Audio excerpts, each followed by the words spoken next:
Hey everybody, it's Charlie and Chris over there from Daily Motor, and today we are driving some Porsches.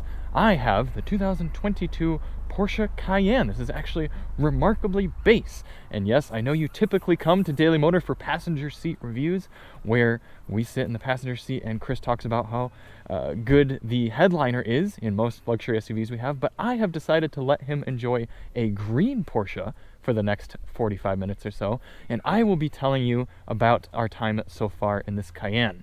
So this has kind of been a cool spec. It's a very brown car, and it's the type of Cayenne that you would actually want to live with and actually might consider buying, which I think is pretty cool. A lot of times we get press cars that are all crazy and they're spec'd out and they've got all the $100,000 worth of options, and they're not super realistic for what somebody might actually pick out.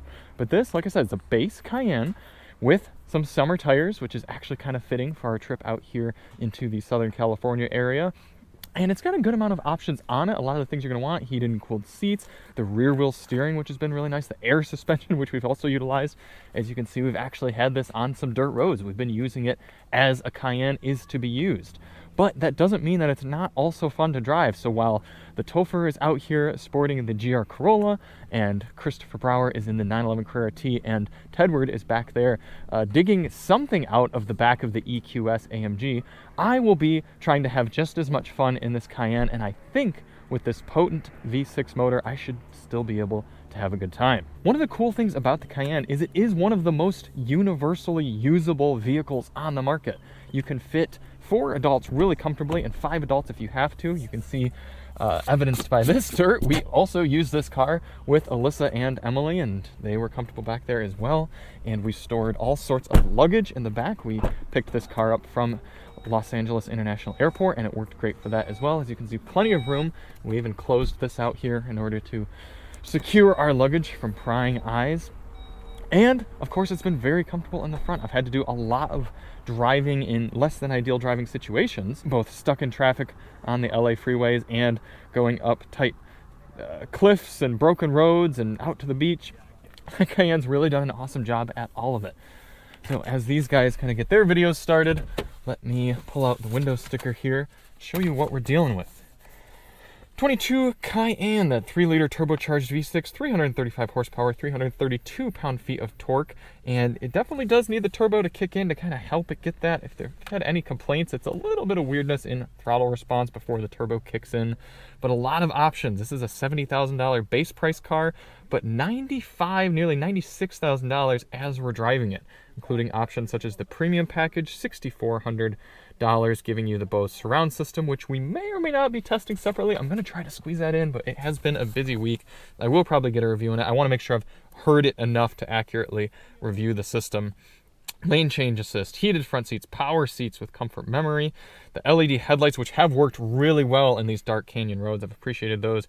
Heated steering wheel, which if you didn't know, in a Cayenne, it's tucked right back there, and in a lot of the Porsches with heated steering wheels, it's kind of hidden back there. It's a nice place for it once you know where it is. Mahogany metallic is the color of the paint, and that has been pretty darn nice. I like that brown. That rear axle steering, which we've talked about, with power steering plus, which is interesting because Chris thinks the steering is too heavy in this car, but I actually quite like the steering overall. The adaptive air suspension for $4,000. The 21-inch wheels are a bit expensive. I probably would not option those, although they do look quite good. A few other things like Sport Chrono package, but all in a few options you could probably do without. You could probably get yourself a very nicely equipped Cayenne, even here in 2022, 23, for definitely less than $90,000, maybe even less than $85,000, but this is a pretty nice way that it's built out. If you do want to see what he's driving, I'll throw the link in the description, and we'll be driving this later on as well. The 911 Carrera T. Is it pretty... it's T-ish. T-ish? Mm-hmm. Yeah. Yeah, it's cool.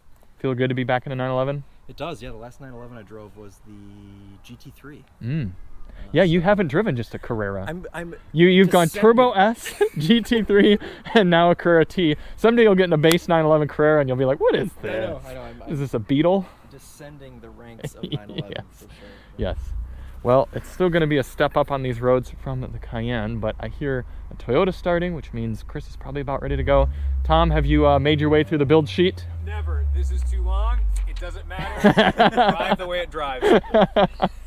All right, well, let's go rear wheel steer ourselves around some tight, twisty canyon roads. I was telling the viewers how it's a very nice, like actually as one would want to own a Cayenne and pay for it sort of spec. It's exactly what you'd expect a Porsche SUV to be like. It's not going to give you the luxurious elements of a Mercedes. It's not going to give you the ease to drive of a Volvo.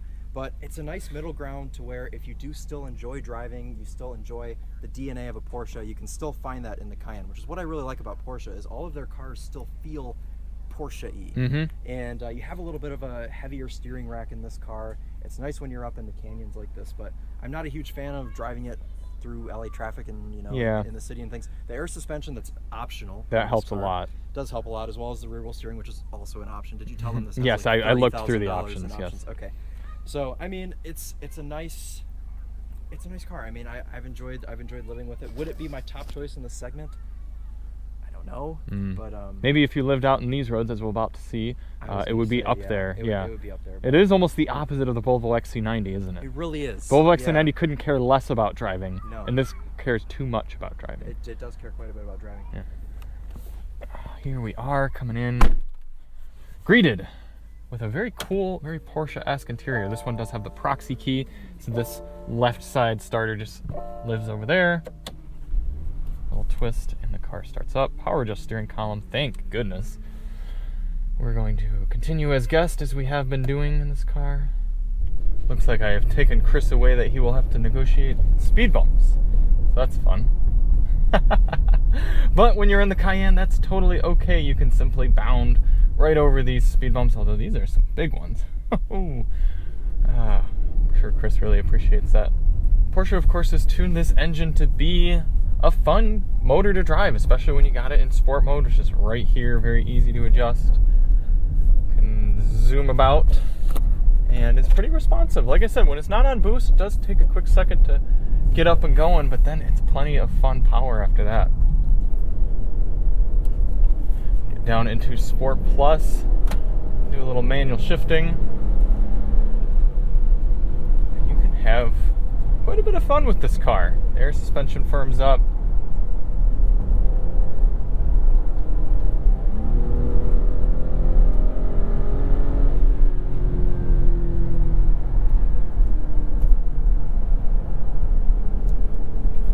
I'm surprised it's not a little bit louder.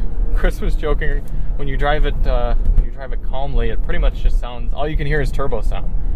You can barely hear this motor, and you can hear it a little bit more as it revs out, but it is a very refined V6.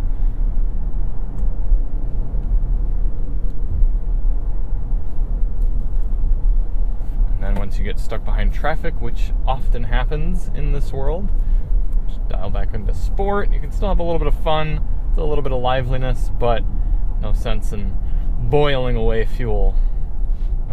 Wrapping up our week in the Porsche Cayenne. And it's a bit of a bummer that Chris isn't with me, because he's actually spent a ton of time in this car, and I feel like he'd have quite a few things to say about it, but we've talked about it a good bit, and I can synthesize some of our thoughts for you all here. It's the Porsche of larger crossovers. It certainly likes to be a driver's car. It's not a huge fan of slower speed stuff. If we had to have any complaints with it, the throttle response off of a stop is strange. You kind of lean into it, nothing really happens, and then the boost kicks in from the turbo and you sort of get whooshed away. Sometimes it holds first gear a long ways, sometimes it pulls you back in a weird jerky motion, something that you're not really expecting out of a $90,000 car. The interior is also very Porsche feeling in that it's tight, it's taut, it's not a cushy, soft, luxurious sort of experience in that way. Nice materials, nice leathers, a good place to be, don't get me wrong, but again, you're not getting that comforting, sort of floaty, mushy kind of luxury. You're getting a very firm luxury, and again, some people are going to want that, some people not so much. I do think that if you're going to get a Cayenne, it's worth stepping up to one of the more performance models. I've driven Cayenne S's, I've driven a GTS before, and obviously if you get up into the crazy GTs and turbos and things like that, you're going to have a really good time. But that more justifies having this kind of vehicle. It's a bit strange to have a sporty DNA crossover with the not very fast and not very sporty powertrain. And you can still hustle this thing, but it doesn't feel like it really wants to. But it also doesn't want to drive easy, so it's kind of just like, meh. It's like, why are you there? Now, all of that is to say, we've done 600 miles on this car nearly, and thank you, Porsche, for letting us have it and put a good amount of miles on it, driving all sorts of different situations. But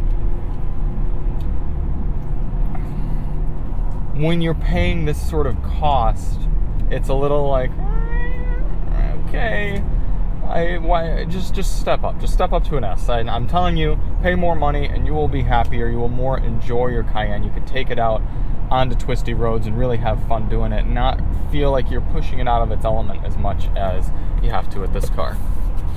The new infotainment system is nice. Apple CarPlay is large and works excellently.